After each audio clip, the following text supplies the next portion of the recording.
Bismillahirrahmanirrahim. Bersama saya hadir Al-Hafidh Dr.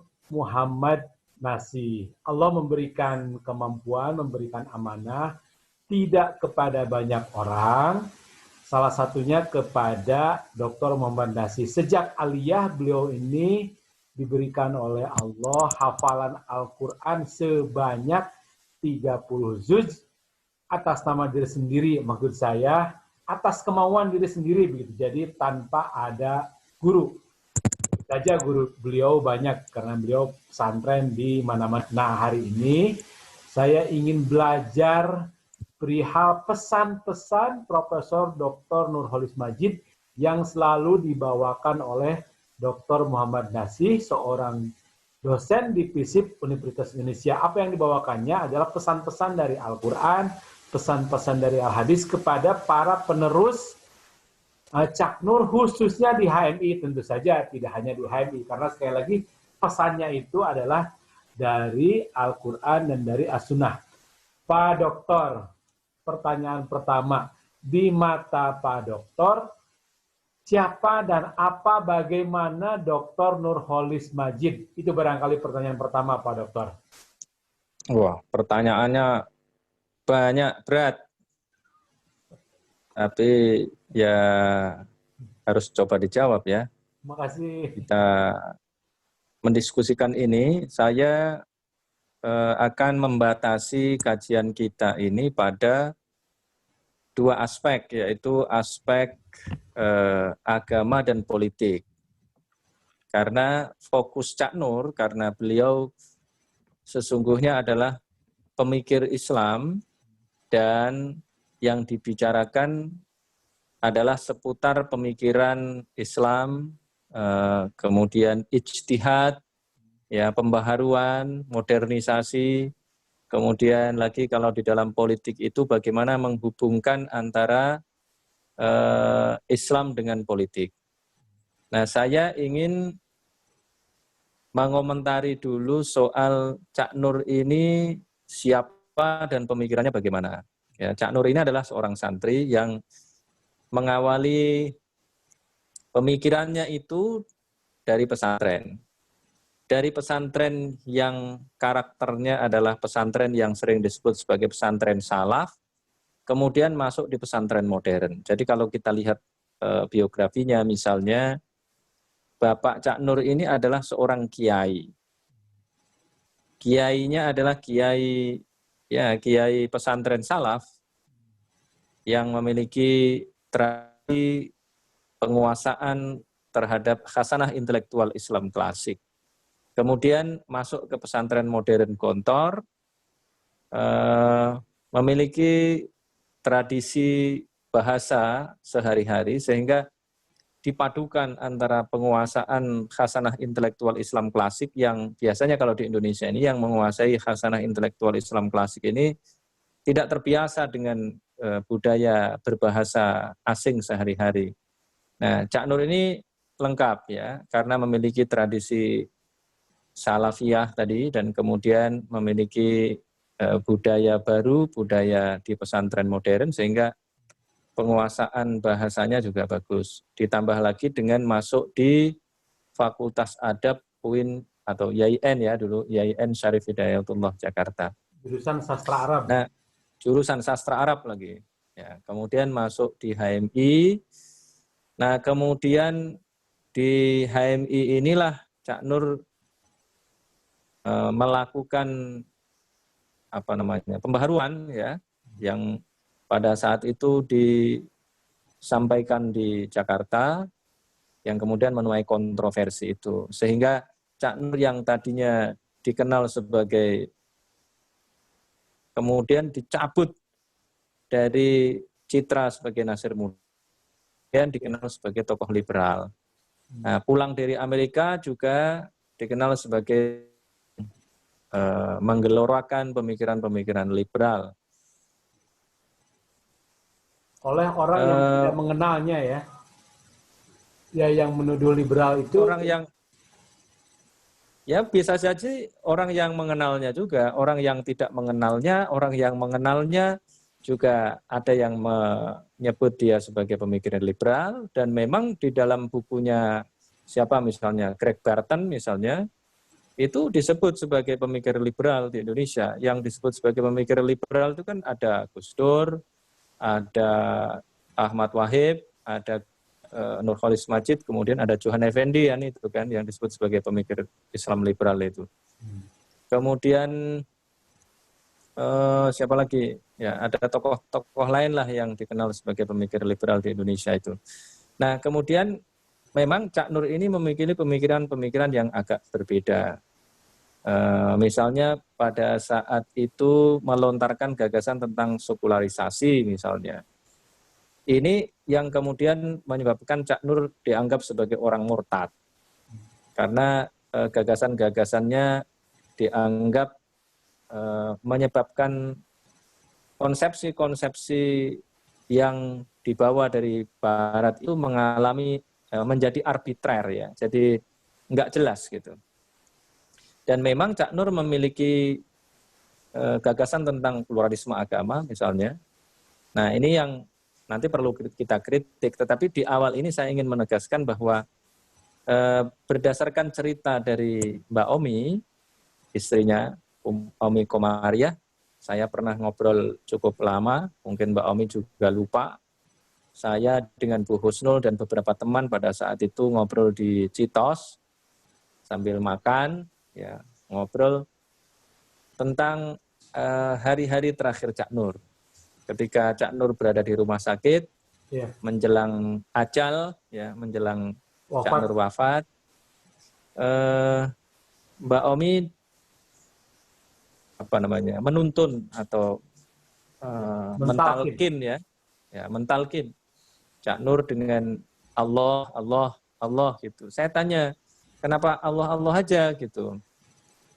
Ternyata Mbak Omi juga katanya pada saat itu ya, mohon maaf ini kalau saya salah dan ya karena ini sudah lama kejadiannya, ya ngobrol ini sudah lama.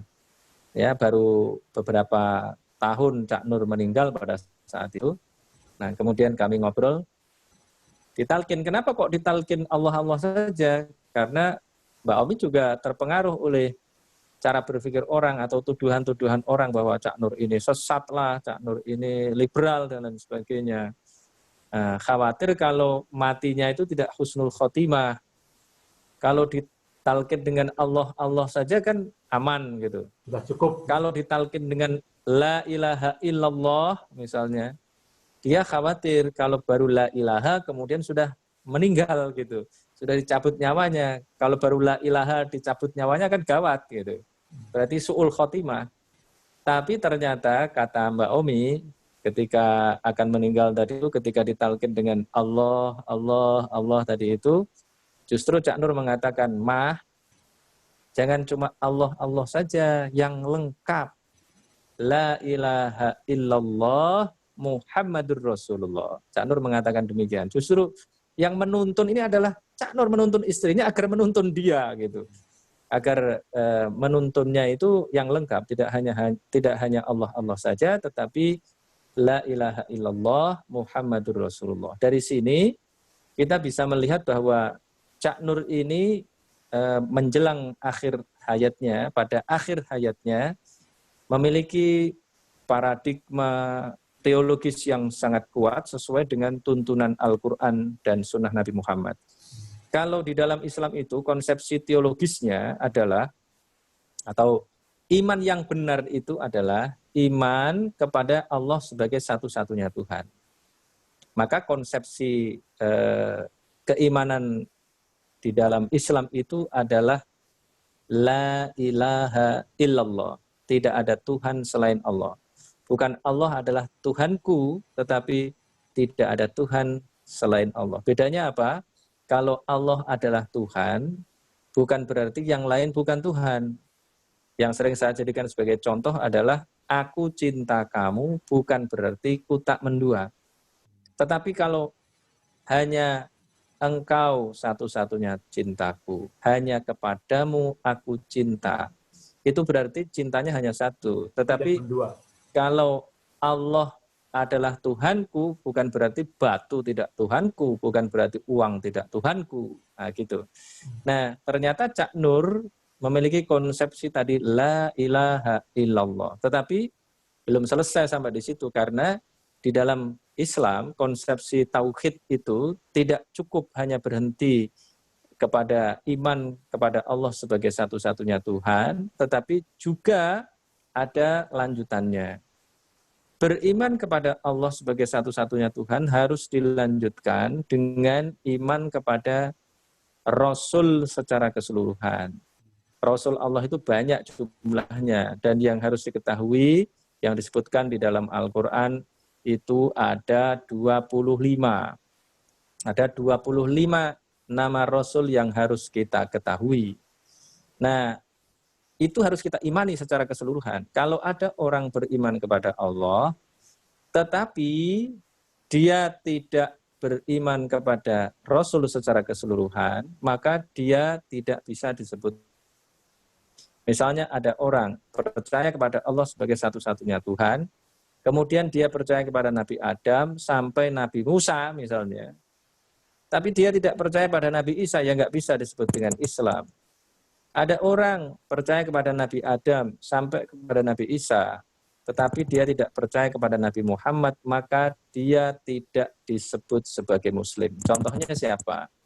Contoh orang Yahudi. Ya, orang Yahudi itu adalah orang yang percaya kepada Allah sebagai satu-satunya Tuhan. Konsepsinya sangat monoteis. Memang ada kritik di dalam Al-Quran, misalnya waqalatil yahudu Uzairun ibnullah, gitu. Ya, Uzair itu oleh orang Yahudi dianggap sebagai anak Allah. Nah, ini kan tidak benar, ya. Waqalatil yahudu Uzairun ibnullah, waqalatin nasarul masih ibnullah. Nabi Isa itu dianggap sebagai anak Allah oleh orang-orang Nasrani.